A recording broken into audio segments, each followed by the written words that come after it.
Good evening. My name is George, and I'm an entrepreneur. I've been an entrepreneur since I was a child. When I was a teenager, I created a formula,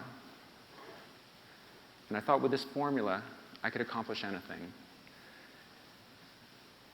It was part focus, part determination, a huge spoonful of optimism, and a lot of hard work. And I applied this to a few different businesses, started a record company, started a mortgage company, successful. In my mid-20s, I started buying real estate. I bought a 4-unit apartment building, then a 19-unit apartment building, then a 60-unit apartment building, then a 298-unit apartment building. And what I would buy is the most challenged properties, the ones that other people had failed at. They were in foreclosure, bankruptcy. And I would take these properties and I turned them into something great. And I thought that if I kept applying my formula, I could do this for larger and larger projects. So I kept buying. I started buying out of state. I grew up in California, so that's where I initially bought, but soon I was buying in Missouri and Oklahoma. And eventually, in 2002, I found myself at a bankruptcy court auction in Columbus, Ohio. And the auction was for Woodland Meadows Apartments. Now, Woodland Meadows was 1,100 units, one of the largest complexes in the country. And it was nicknamed Uzi Alley.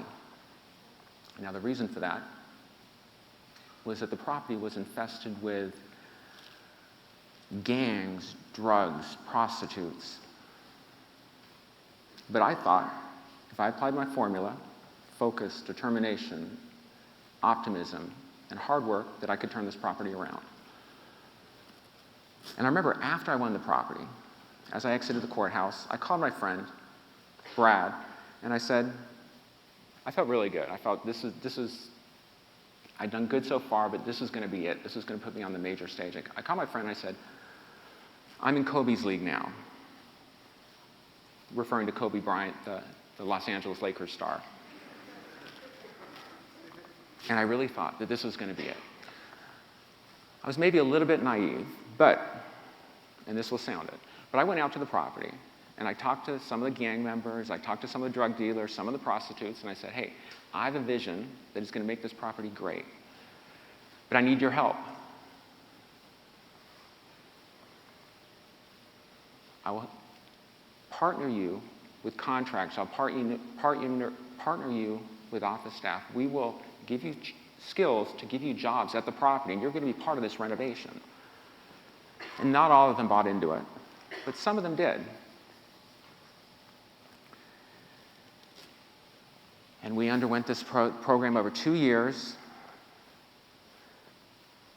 And at the end of 2 years, the property was transformed. It was renovated, well occupied, people were paying their rent, all the gangs, the drugs, the prostitutes were gone. And the property, it had been nicknamed Uzi Alley before I bought it.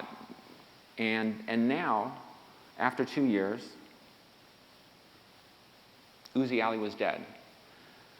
And I remember the day that I knew it was dead.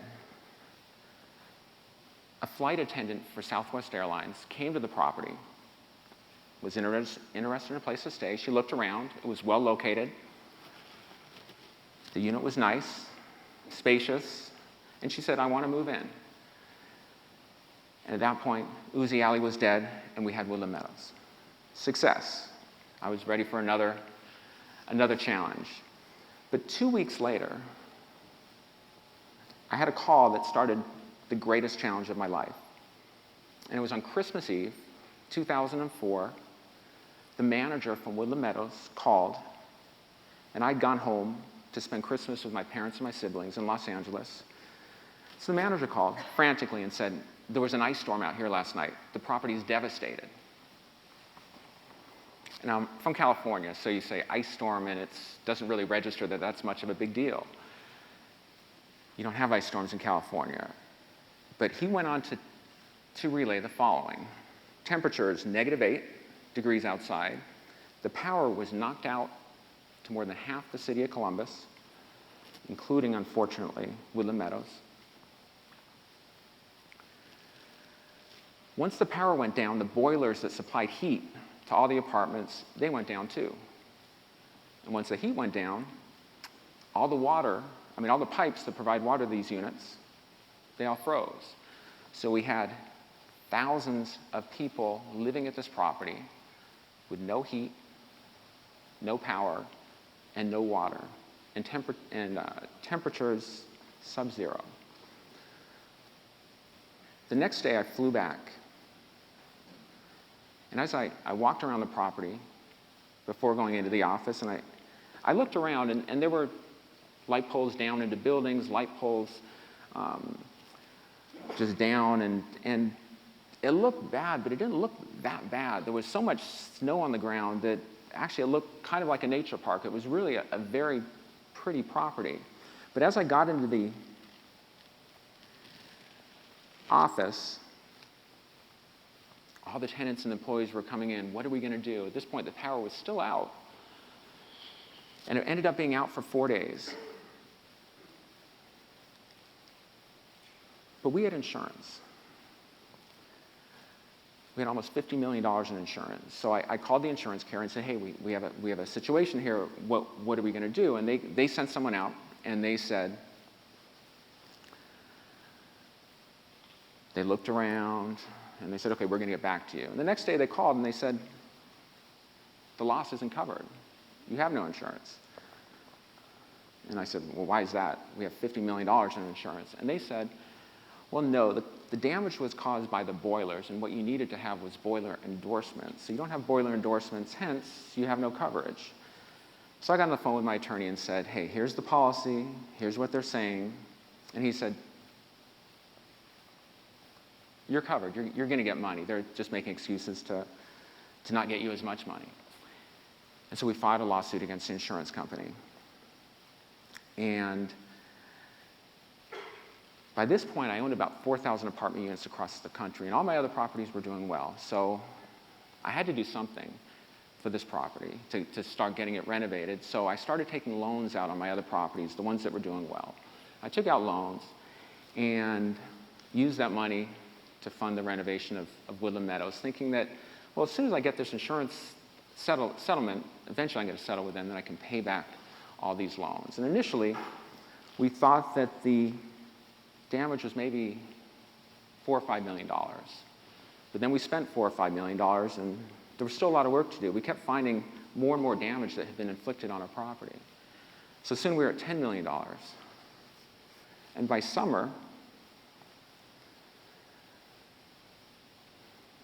I had borrowed all the money I could. I had no more money to borrow, and I was out of money.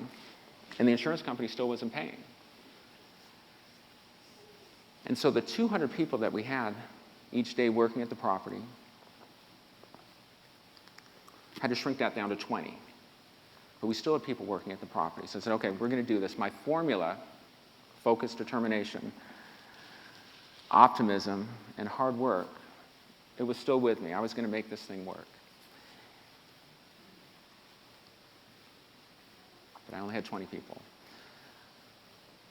So the city started coming out, and they said, hey, you're not done with your work.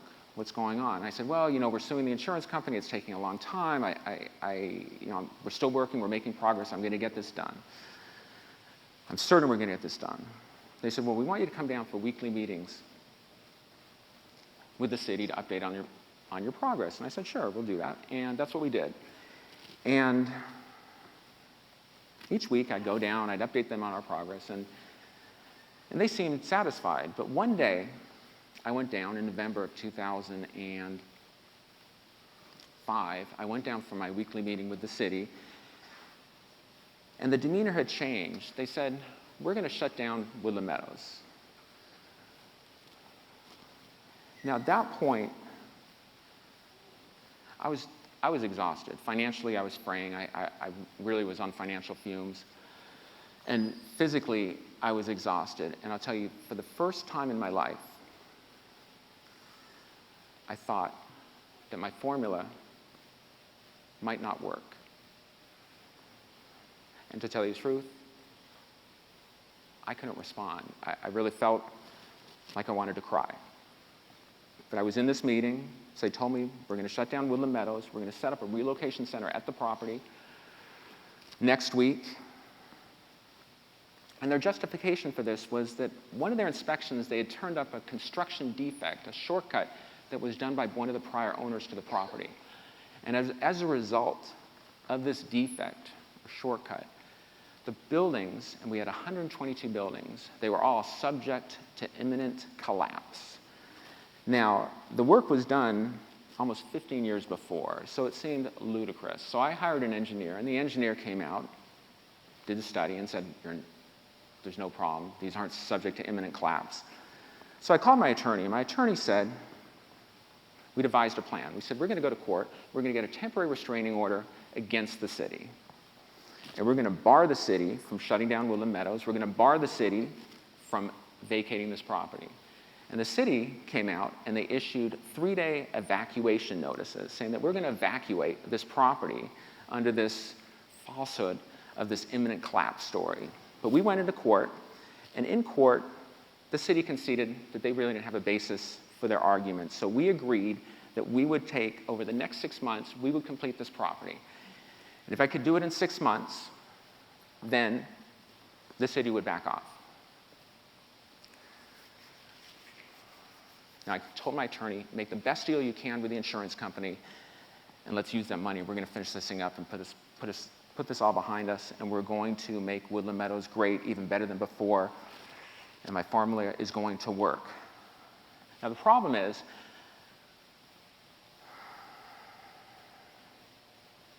that the city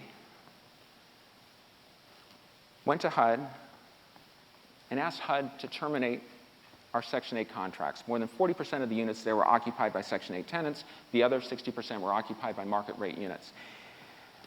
And they asked HUD to terminate the contracts. So HUD came out there, and they said, hey, there's damage from the storm. You have 30 days to finish all this work.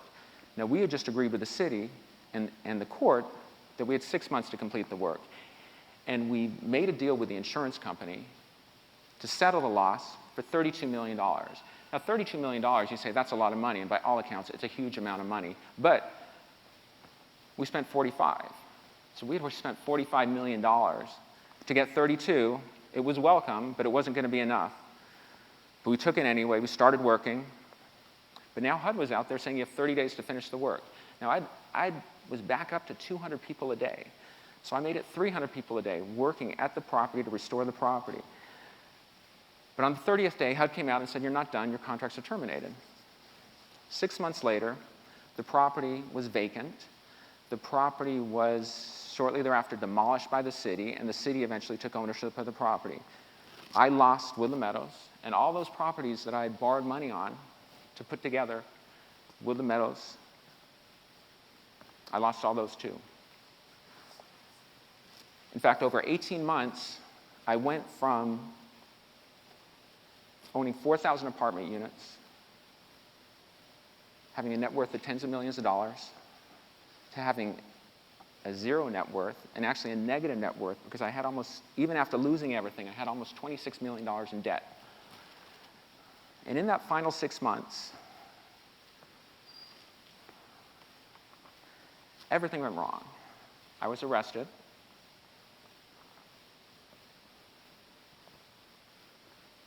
The city said that they were going to file criminal charges, felony charges, things that never actually, in most cases, happened, but the fact that it made it into the newspaper, I went from being a hero to a zero, or even less than a zero.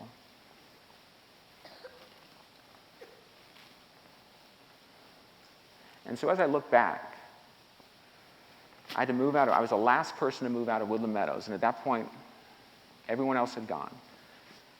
And I moved into another property, which I still owned, but was in foreclosure, and I just moved into a unit there. And I started thinking, what am I going to do now? And I said, well, I had to mention this, but I was a high school dropout, not in a bad way. It's just that I wanted to be an entrepreneur. So I was a high school dropout. I had bad credit. I had millions of dollars of judgments against me. If you do a Google search on me, you'll find that I've been arrested, that there's been felony charges filed against me. So what am I going to do? And if I just focused on that, I really did want to cry. But I said, even though I've lost everything, I still have one thing left. And that was my formula. Focus, determination, optimism, and hard work. So I figured if I'd done it before, even though everything I had over those 15 years was lost, I could do it again. And that's what I was going to do. So I'd start other projects. I'd find other projects.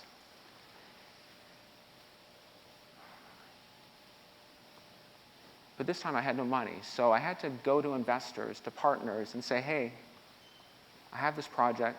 I've done all the numbers. Here's what I'm going to do, step by step by step. I've done this dozens of times before, and I've always succeeded. Except once, at Woodland Meadows. So I want you to participate with me. I want you to partner with me. And I found good deals. So people were saying, they were always initially interested, saying, yeah, this looks great. We want to be your partner. And I was okay, this is a start. I'm going to do it again. I'm using my formula, I'm going to do it again. But repeatedly, a couple weeks later, I'd get a call, and everyone would do background checks. And the background checks would come up, and they would say, tell us about Woodland Meadows. And I'll tell you, when I got those calls, I did want to cry, because I learned that no one wanted to do business with a loser.